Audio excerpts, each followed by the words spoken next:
came to Washington, D.C. Not anymore. That's not happening anymore. We have a safe place. We have a safe capital. It's as safe as we have probably almost just about in the country. And if you look back 6 months ago, 7 months ago, this was a death trap.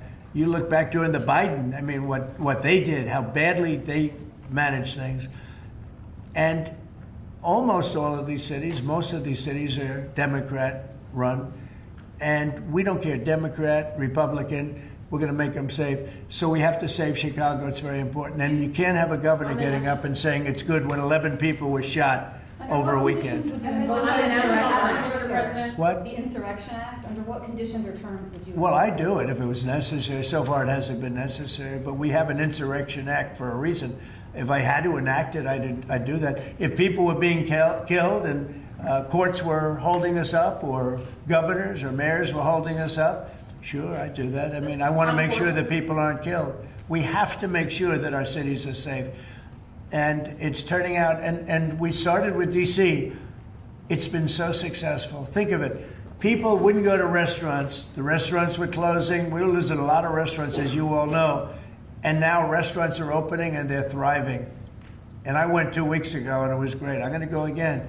I felt very safe, very safe. Forgetting about guards and Secret Service, I would have gone. It would have been very safe. D.C. is a great, and look at the cleanliness of D.C. Look at how it's clean. You don't have tents all over the place. We had parks where you couldn't even walk through the park. You had people from tents, and there were violent people. Some of these people were violent people. We have a great, safe capital again, and if you look at it in 6 months from now, it'll be the most beautiful anywhere in the world. It's being cleaned. The graffiti's all gone now. The tents are all gone. We have a capital that you can be proud of, but it'll only get better with time. Mr. President, tomorrow is October 7th, the 2-year anniversary of the original Israeli attack. Do you expect a Gaza deal tomorrow, or is there any sort of hostage? I think we're going to have it soon. I think we're going to have a deal. It's a hard thing for me to say that when for years and years they've been trying to have a deal with Gaza, but I mean, literally for centuries. Okay, if you really think about it. But we're going to have a Gaza deal, I'm pretty sure, yeah. And what do you think about the talks? Well, I'm the one that got the hostages back. Remember that, you know? I'm the one that. I was going to ask you that. Yeah, I got them back. Israeli citizens are celebrating what you've accomplished in this deal. Should it come through, there will be a lot of celebration on the streets of Israel. The hostages' families, have they been in contact with you with regard to this deal that could happen? They're so happy about it. It's like they can't breathe. One said, "I can't breathe." You know, it's very sad because you have hostages and you have people that are no longer living. But the parents, and I've said this to you many times, the parents want the bodies of their boy back, the bodies of, you know, their loved one back. In most cases, they're young men, and they're dead. And there's probably 32 or so, about that number. Nobody knows exactly what the number is. They want that body back as much as if their son were alive. I've been with them. You know, many have come to the White House, to the Oval Office. I've been with many of the people that I got released. We have a fantastic group working on it. Steve Witkoff has been amazing. I took Jared out because Jared's you don't find anybody more capable, and we have the A+ team working on it. I think we've made tremendous progress. And the people of Israel want it to happen, but the people related to hostages, I mean, you see in Israel tens of thousands of people. They really want the hostages back, and they really want things to end. And I think Hamas now has been, all I can say is they've been fine. They've been fine. I hope it's going to continue that way. I think it will. I really think we're going to have a deal. We have a really good chance of making a deal, and it'll be a lasting deal. We want to have peace. This is beyond Gaza. Gaza is a big deal, but this is really peace in the Middle East. And the amazing thing is we have every Arab country, every Muslim country. We have every country surrounding. They all want. I spoke with President Erdogan of Turkey. He's fantastic. He's been pushing very hard. He's a very powerful guy, and he's been pushing very, very hard to get this deal done. And Hamas has a lot of respect for him. They have a lot of respect for Qatar. They have a lot of respect for UAE and Saudi Arabia. We have everybody is on our side to get this deal done. There's never been anything like it. Nobody's ever seen it. There's always been like 80% of them don't want something done. I think virtually we even had a signal, a very strong signal, as you know, from Iran. They'd like to see this done. Mr. President, Governor Abbott offered up the Texas National Guard to you. Have you had any other conversations with other red state governors? Yeah, I have. They're willing to offer. Every one of them is willing to offer whatever we need. We thank Governor Abbott of Texas. Every one of the red state, as you call them, red state governors is willing to give whatever we need because they want our agents protected. You know, these ICE agents have a tough job. They have to go in and get, in many cases, stone cold criminals, hardened criminals, long-time criminals. And every, essentially, Republican governor has offered up whatever we need. And some Democratic governors also. Daniel? Yeah, Mr. President, thank you. A quick question on the subject of the order. The Biden administration, previously speaking, they shut down Alaska for business. You reversed that, reversed it on day one, you opened it up, going after all the critical minerals. This mission of yours, Secretary Burgum, Secretary Wright, to boost our own independent production of critical minerals, rare well, earths. it's necessary, Can you just talk right? about how important that is over the next 4 years, sir? Well, it's very necessary. You know, in the past, we were able to go to other countries, buy whatever we want, but all of a sudden, if those countries are hostile, and by the way, China hasn't been. We've made deals with China. You know, they approved the TikTok deal. Everyone said you'd never get the TikTok deal approved. They approved it, and we have great people buying it. Big, strong American companies are buying it, the most prestigious companies there are, actually, and they're going to make sure everything's good. But President Xi was great. He approved it. So I'm not saying hostile, but it's good to have our own minerals. And, you know, we created tremendous value by creating a road. We build a road that only we can do because we have the rights to do it, number one, and we have the power to do it. And so we build a road that's over 200 miles long through a very beautiful area of the world. Actually, it's incredible. When you look at it, it's incredible. But a rough area from the standpoint of building. So we get a road done. And with that, we unleash billions and billions of dollars of wealth. It's pretty amazing when you think of it. And it's wealth that we need if we're going to be the number one country. You know, we're number one now with AI. You probably read. We're beating everybody with AI at levels that nobody ever thought even possible. And one of the reasons we are is because of energy. So our grid is old and tired, like most grids are. They get old with time. I mean, you know, the older you are, the older the grid gets, right? But I've allowed the people building AI or other plants, other types of plants, but AI in particular, because they need so much electricity, I've allowed them to build their own power. And it's been amazing. They're building massive plants, and with the plant, they're building their own electricity. They've become a utility in a sense. I said, maybe you'll do better with the utility than you do with the AI. I don't know.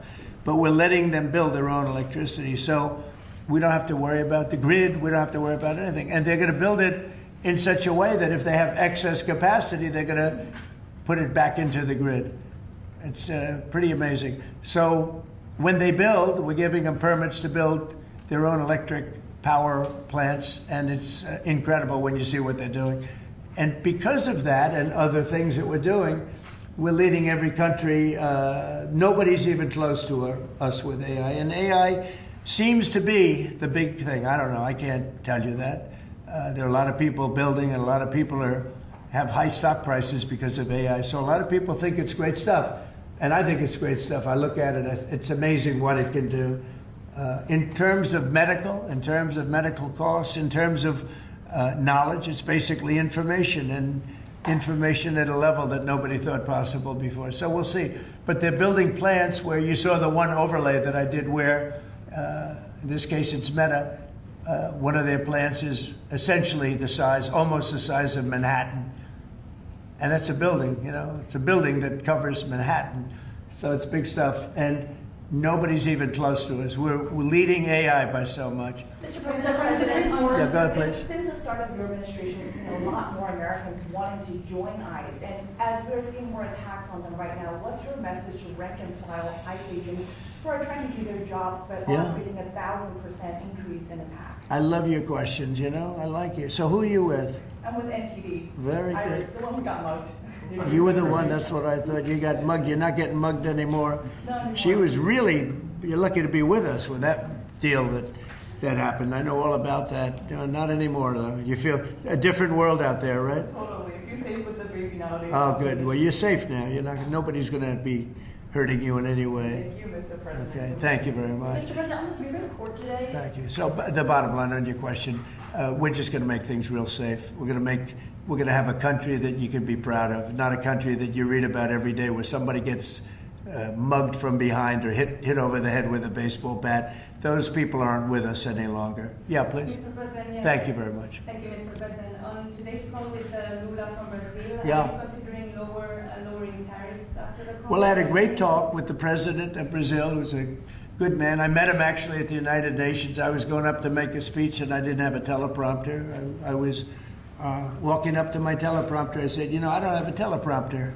But just before that, I met with President Lula and I found him to be very good. I mean, we had a very good talk for about, 2 minutes.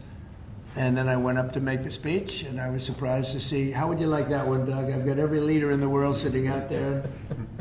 My teleprompter isn't on. You know why, Daniel? Because it was a rigged deal. But fortunately, I made a better speech than I would have if I read it off a teleprompter, which is pretty easy to do. So it was quite a day. That was a big day. But we met, and we liked each other. And, yeah, we had a great conversation. Yeah, we'll start doing business. And are you considering traveling to Brazil for COP30? At some point, I would, and he's going to come here. We talked about that. And a follow-up question on Israel. Israel government has been arresting and reporting activists that were traveling to Gaza. Today, Greta Thunberg, for instance, also some... Well, she's just a troublemaker, I mean, she's no longer into the environment, now she's into this. She's a troublemaker. She has an anger management problem. I think she should see a doctor. She needs anger. If you ever watch her, she's a young person. She's so angry. She's so crazy. Now you can have her. She's just a troublemaker. Yeah, The Supreme please. Court is back in its term today, Mr. President. and Say it. The Supreme Court is back in Yeah. session. They rejected today an appeal by Ghislaine Maxwell to overturn her conviction. That means her only chance of getting out of prison is a pardon from you. Is that something you're open to? Who are we talking about? Ghislaine Maxwell. I haven't heard the name in so long. I can say this, that I'd have to take a look at it. I would have to take a look. Did they reject that? She wanted to appeal her conviction. And what happened? They said that they were not going to hear her appeal. I see. Well, I'll take a look at it. considering I will that. speak to the DOJ. I wouldn't consider it or not consider it. I don't know anything about it. So, Why but I'll would she be speak. a I will candidate? speak to the Why would she DOJ. be a candidate for clemency, sir? I don't know. I mean, I'd have to speak to the DOJ. I'll look at it. I have a lot of people who have asked me for pardons. I call him Puff Daddy has asked me for a pardon. But she was convicted of child sex trafficking. Yeah, I mean, I'm going to have to take a look at it. I'd have to ask DOJ. I didn't know they rejected it. I didn't know she was even asking for it, frankly. Fly Tomahawk missiles to Ukraine, or sell them to NATO, and let them sell them to Ukraine. Yeah, I've sort of made a decision, pretty much. If you consider, yeah, I think I want to find out what they're doing with them. Yes. Where are they sending them? I guess I'd have to ask that question. That war should never have started. Would have never started. Such bad judgment was used there. I think on both sides, by the way. But nobody looks good with the war with Russia and Ukraine. Nobody. That's been a horrible. This week they lost over 7,000 soldiers between the two of them.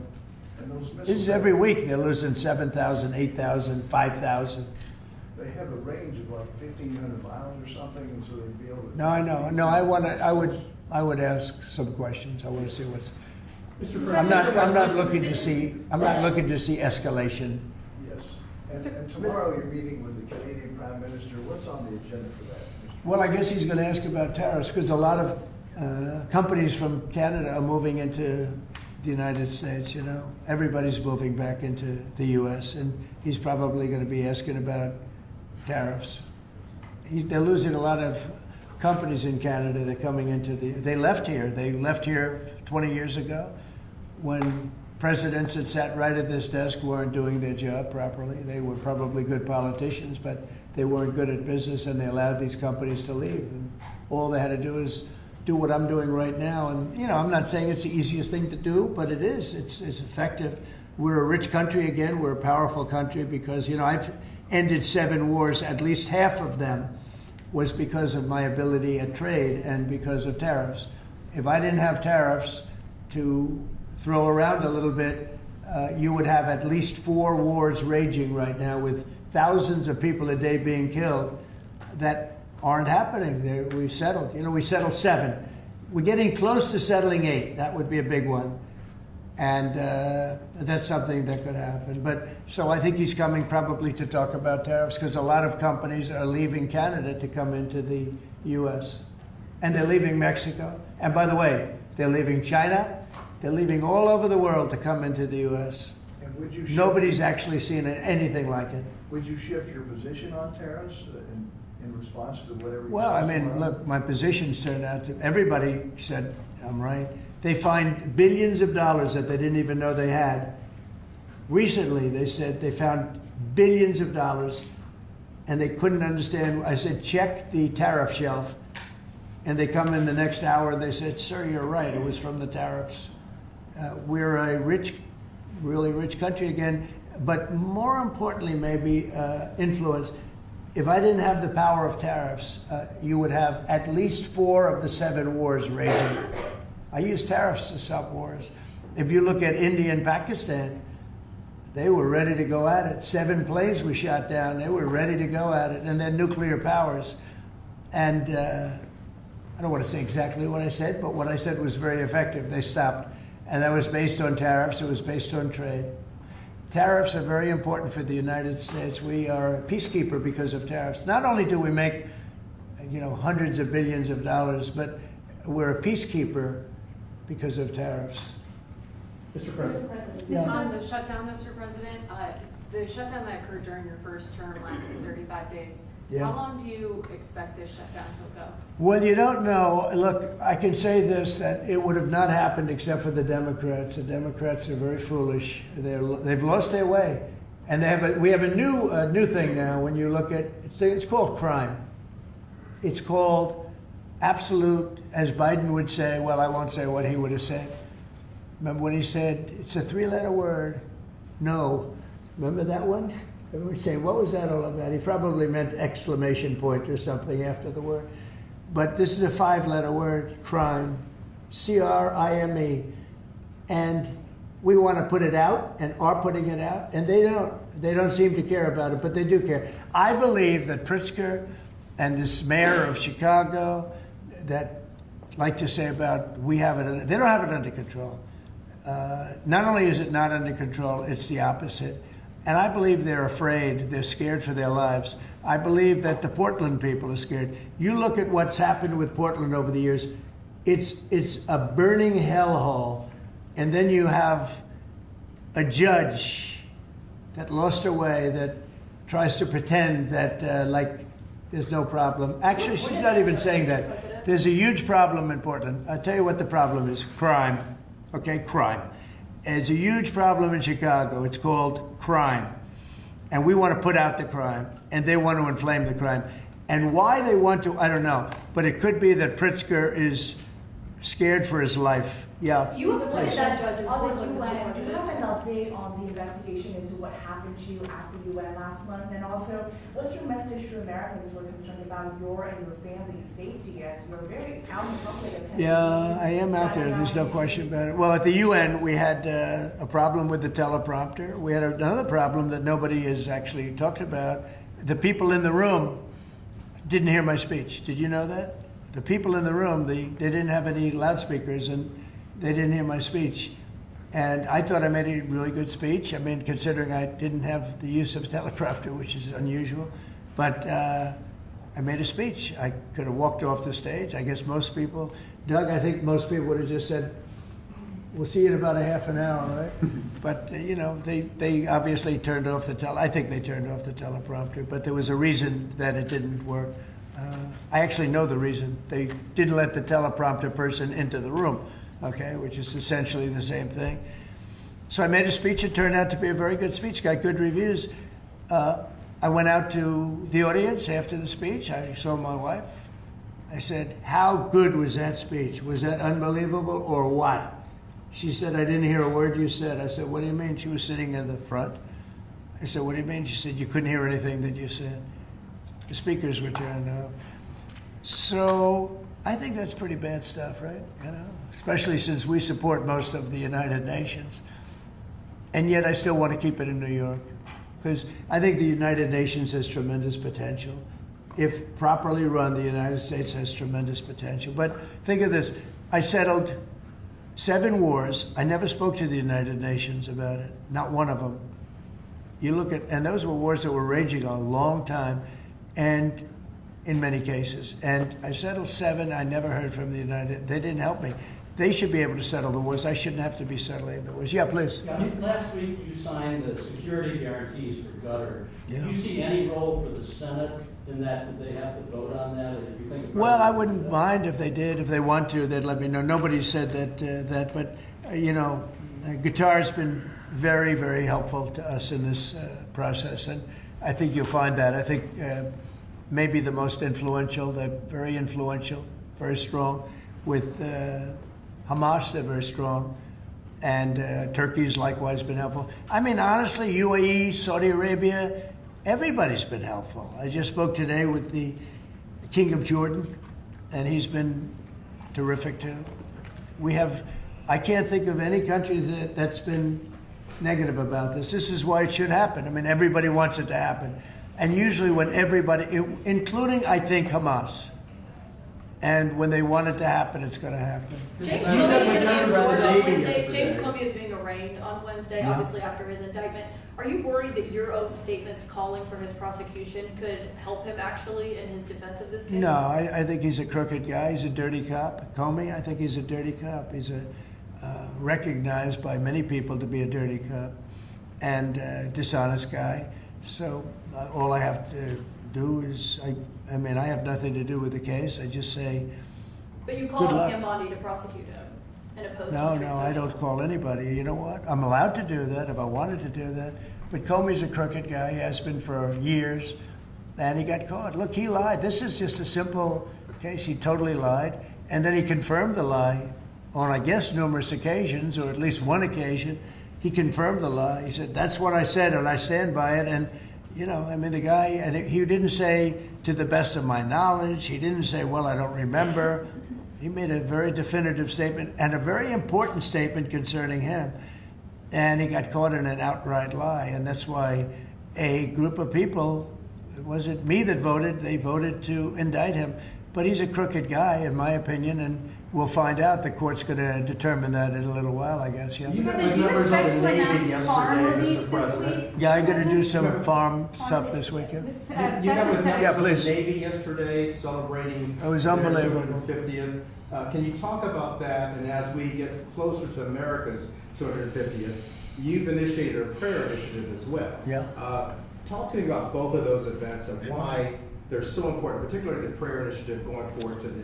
Well, we have, and we're dealing, as you know, with all of the different, and not just evangelicals, Christians. We're dealing with lots of different faiths, religions, and I felt for a long time that, you know, if a country doesn't have religion, doesn't have faith, doesn't have God, it's going to be very hard to be a good country. You know, there's no reason to be good. I want to be good because you want to prove to God that you're good, so you go to that next step, right? So that's very important to me. I think it's really very important. And yesterday was amazing. We went out. We went to the naval base, the largest in the world, actually, and I saw things that were incredible. The level of I don't want to use the word weapons, but they are weapons. The technology on these planes, on the carriers, on all of the different things that we saw. They gave us missile displays. They did the whole I don't think they've ever done anything like it, but it was really impressive. And the talent of the pilots where they can land, you know, the aircraft carriers look massive, but when you put them in the middle of, like, the Atlantic, or in this case, pretty far off the coast of Virginia, and it's sitting in a big ocean, and it was pretty calm yesterday, but it's still a little bit testy, right? And you'd have these guys land right on a thing and come to a sudden screeching halt. and they're really something. They were taking off yesterday, and they look over, oh, sir, and then you see them, and you see them just get ripped back into the seat because the G-forces are so great. And actually, if you're not in great shape, because they were doing maneuvers that were incredible yesterday, and the admirals were explaining that if you're not in really good shape, you don't make it because you pass out. These guys, and women. I met some women pilots that it's incredible what they're able to do. So we saw something that was great, and you saw the spirit, because we had for a couple of thousand. I think they had probably 22,000, largely sailors, all dressed in the most beautiful white. There wasn't a spot on any of those uniforms. I looked at them. It was just a wave of white. And it was a great crowd and great reception. So, getting back to a very important question that was asked, when you go back a year ago, people weren't joining the armed forces. They weren't joining the Army, Navy, Air Force, Marines, the Coast Guard, Air Force. If you look at, any of them, they weren't joining, Space Force. And now we're setting records, recruitment. And that goes for the police and fire. Now they want to be policemen, they want to be firemen. And firemen, people don't mention them, but they're incredible. I know so many of them, they're brave as hell. I wouldn't want to do it, tell you. But they weren't able to recruit. The police weren't able to recruit. And the military wasn't able to recruit. We were really off. And I got elected, and it really started on November 5th. I got elected, and somehow the country developed a spirit. Financially, yes, but also with the military. And now we have record levels of people wanting to be in. Every force is filled. We have waiting lists to get into the Marines, to the Army, to the Navy, to the Air Force. We have Coast Guard. We have waiting lists to get in. It's amazing, actually, what's happened. We have a country it was a dead country. And I say it all the time. We had a dead country 1 year ago. Now we have the hottest country anywhere in the world. And it's nice to see you. I've watched you for years on television, so it's nice to meet you. Thank you very much, everybody. Thank you, press. Thank you, press. Let's go. Thanks, guys. Thank you, guys. Thanks, guys. Let's go. Let's go. Let's head out. Thank you, guys. Thanks, guys. Thank you. Thank you very much. Thank you. Thank you, Kate. Thank you, press. Thank you, press. Keep it good, guys. Thank you. Thank you, guys. Sure. Thanks. You doing all right? You were younger than you did 10 years ago. Thank you. Not bad. I'm working on it. You know the secret. Thank you, Mr. Thank President. you. Questions? Thank you. Hi, Danny. Good How to did see you you, show sir. it, Daniel? Big rating for It was us? huge.